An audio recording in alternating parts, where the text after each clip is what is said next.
With the NFL Draft in the books, the Heel Tough Blog podcast got a chance to sit down with Daniel Parlagreco to ask him about the fits of some of the new Carolina players headed to the NFL. Hey, thanks for coming back on the show, man. So this was your past weekend. This was your big week, man. This is what you look forward to every year.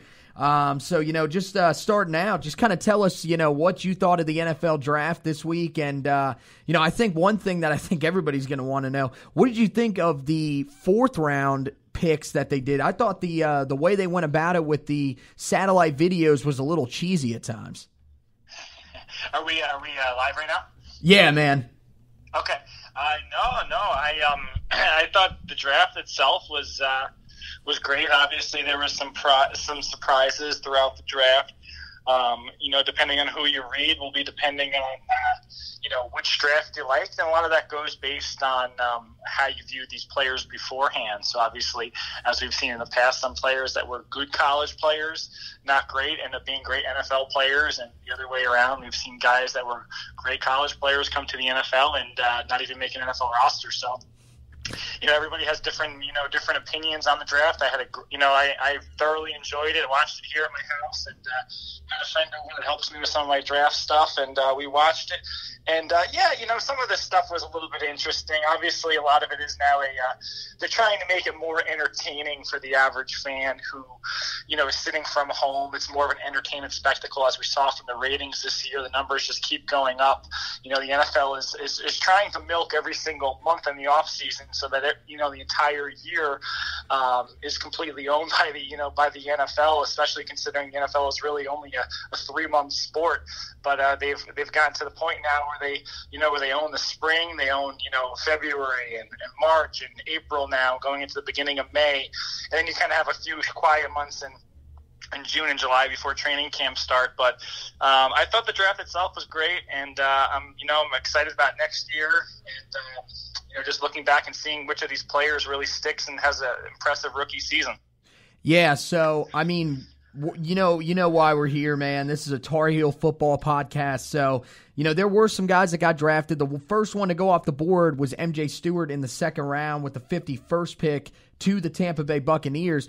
I know a lot of draft experts, as he got later in the process, he kind of was one of those guys that was kind of just staying still and was kind of seen as that third or fourth round guy. Were you a little surprised that he went as high as he did?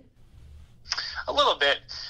But with these defensive backs, it's as we've kind of seen, a lot of it goes based off of the fact that what you like. It's kind of like you talk to scouts. It's a lot of it's flavors of ice cream. One guy might not be a big Rocky Road fan, but the next guy might love it. And these defensive backs is very much this way. I mean, they're so close when it comes to athletic ability, size, heights, weights. The tape is very similar in a lot of these guys. Me personally, I like MJ Stewart. I think he's a good player. I think he's going to make a really nice nickel corner. Eventually, I think, he's 5'11", so he's not that small. He could probably play some outside. Good guy. He's very well built. He's not a skinny, slight guy, so he's solid, athletic enough. But, a question sometimes is long speed, not a guy that's going to make a lot of plays on the ball. I thought he would be more of a early day 3 guy, to be honest, 4th, 5th round, somewhere around that. So I was a little bit surprised at how early he went. Yeah, I mean, you mentioned the size, and that was something that we kind of saw in the draft. I saw a stat yesterday where they said that 6 of the first 7 cornerbacks off the board were under 6 foot. So, I think size is something that, originally was something I think that a lot of people put a lot of stock in. But now I think, those guys that are kind of in that 5'11" to maybe even 6'1" range, that's kind of where a lot of teams like to, set up camp in that area. Overall, I mean, looking at Tampa Bay, do you think it's a really good fit for him? I know last year they finished last in the league in yards allowed through the air. So, do you think that he can come in there and make an early impact? I think he will. I think he'll impress because you look at the guy, and the guy's as tough as nails. He's a versatile guy, so depending on how Tampa Bay wants to use him, I mentioned he's a really good slot player, but he can probably play outside. He's got experience doing both in North Carolina. I think he'll be really good in covering the tight ends because he's a physical corner, so I think he'll be able to handle that as well.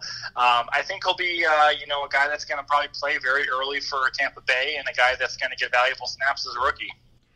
Yeah, so then, outside of that, then we headed to day 3. It was a little bit of a long wait as a Tar Heel fan, but we finally got it in the 7th round. We got Andre Smith, who went, he was the first guy off the board in the 7th round, going to the Carolina Panthers. I think that what a lot of people are going to want to know here, especially because a lot of these fans are Carolina Panther fans as well, is, where does he kind of fit in with this team and what is he going to bring to this football team? Yeah, Andre Smith is a guy that's, he really hasn't lucked out, as you guys know, as far as the injuries, but when he's played, he's been a very physical player. He's not afraid to get physical, tough as nails guy, good tackler, reliable. He's a real thumper, and you can tell in the way he hits, he delivers a pop. Good player against the run, but his problem is going to be staying in the field in sub packages. The NFL, the way it's going, is a lot of teams play 70-80% sub packages, dime nickel packages. So where is he going to fit in that? Does he have the sideline to sideline? Does he have the movement skills, the flexible hips to be able to turn and run with guys? I think that's kind of the question mark. He's not a great athlete, a little bit of a tight hip player. Not a guy you're going to want in a lot of man coverage situations. So that's what's going to be difficult. But, I think he can fit right away as a special teams player. I think that's where he's going to have to earn his mark with the Panthers to make the roster. A lot of 7th-round picks don't make teams these days. A lot of times you like your undrafted free agents better than your 7th-round picks once you get to camp. So he's going to have to really show that he can play on special teams. If he wants to make the team, that's where he's going to have to do it. And maybe he'll be able to get some valuable snaps if he impresses on special teams, playing a little bit of maybe he can eventually play on base packages. I imagine he'd be a good. His best role probably would be as that strong side, 4-3 outside linebacker, take on blocks, physical player, play on on base situations. So I think that's kind of the best spot for him. Yeah, I mean, that's definitely something that he's going to have to work for. You mentioned it, a lot of the guys that they bring in as undrafted free agents usually are guys that they like a little bit better. But the good news for him is that the Panthers did not bring in a linebacker, so that's something that will at least give him a chance. He's probably going to be going up against their 5th-round pick, Jermaine Carter, out of Maryland.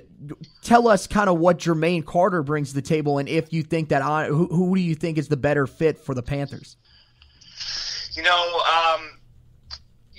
I actually don't know a lot about Tremaine Carter. Is that what you said his first name is Tremaine? It's Jermaine Carter. Jermaine Carter Jr., I believe, out of Maryland, yeah.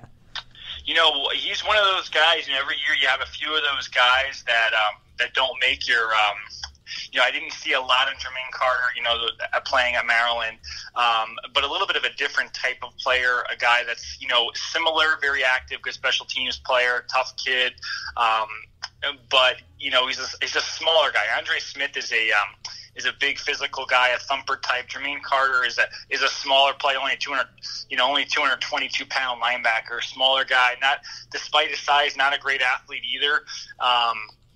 Not as physical. I kind of like the 7th-round pick better. I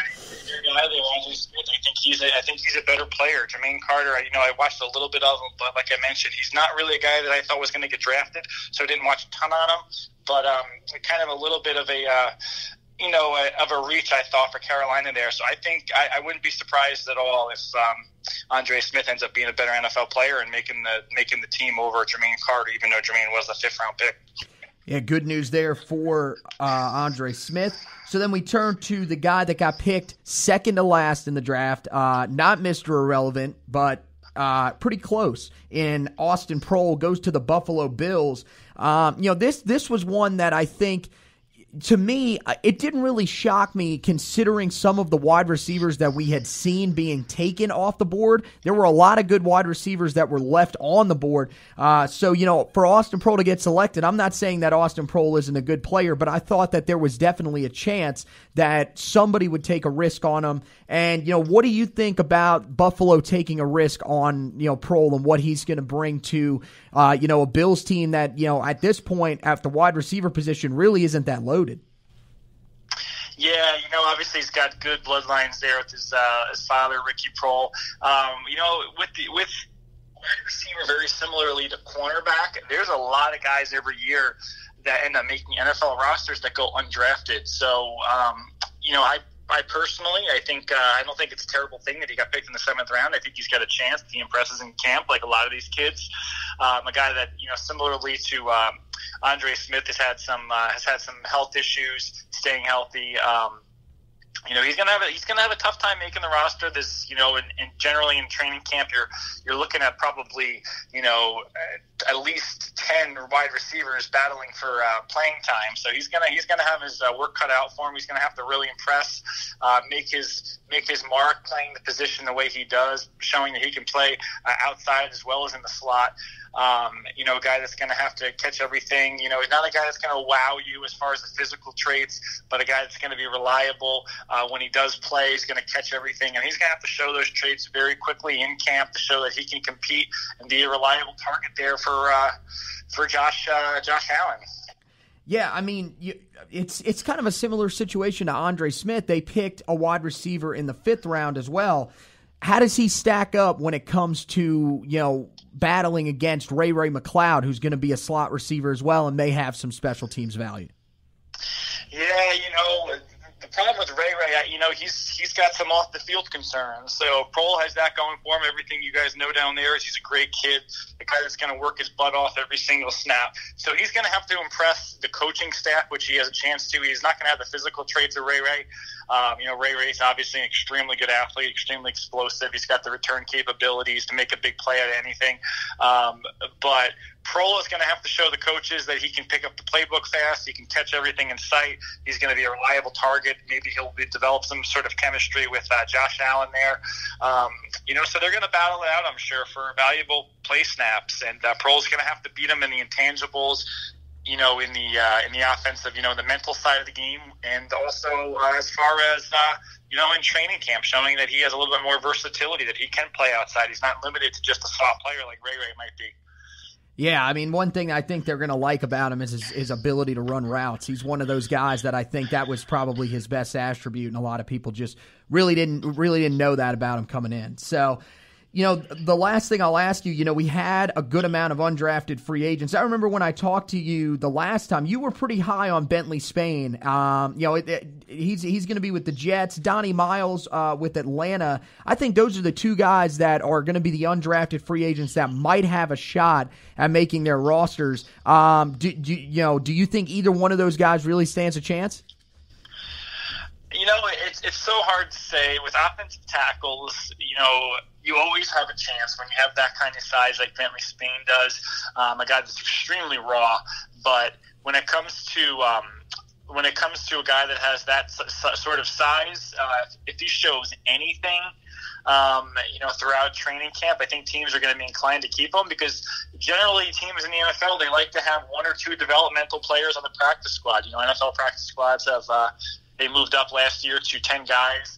So you're going to want 1 or 2 of those guys to develop. So maybe he might not make a 53, but he might be a really good guy to develop if he shows some of the signs that he showed at North Carolina, as far as the length, the athletic ability. If he shows some of those traits during camp at all, I think he might be a guy you want to work with, even if he doesn't make the roster. Could be a valuable commodity once, as far as making a practice squad and then showing that, with the proper coaching that he can make a team down the road.